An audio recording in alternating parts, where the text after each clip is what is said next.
This is an unusual device, but it gives a very, very clear message.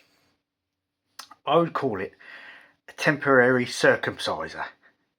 It fits around the testicles and it draws back the foreskin. One of the big problems was size, wasn't it? People were very concerned about the size issue as males. It was a great worry.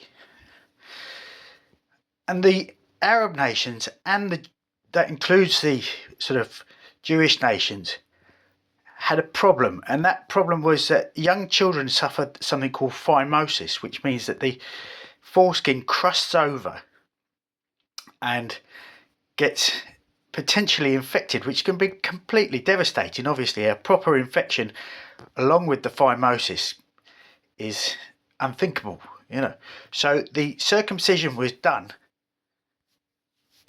to prevent sort of sand and dirt becoming a death sentence. What I found was that size isn't the only issue, that friction is the issue. The reason why, for example, condoms come off is because of the slip mat effect of the foreskin. Now, you wonder why I'm talking about this, but the code of conduct, which dictates how we behave towards each other, is often defined by the censorship line, which is often a moving goalpost, and the behavioural sexual line of the individual cultures. And none of them are fixed in stone, they often change. But this changed my mind because I'm uncircumcised. I suddenly realised how different the experience was when friction was added, or shall we say viscosity was taken away. It had a huge effect upon my personal feelings, and it meant that,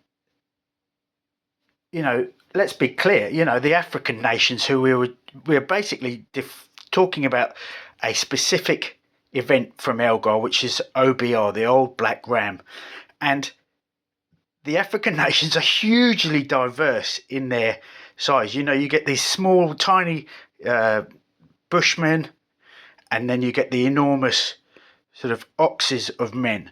And the fear came about primarily because this had a tremendous effect. This slip mat effect had a tremendous effect upon the psyche.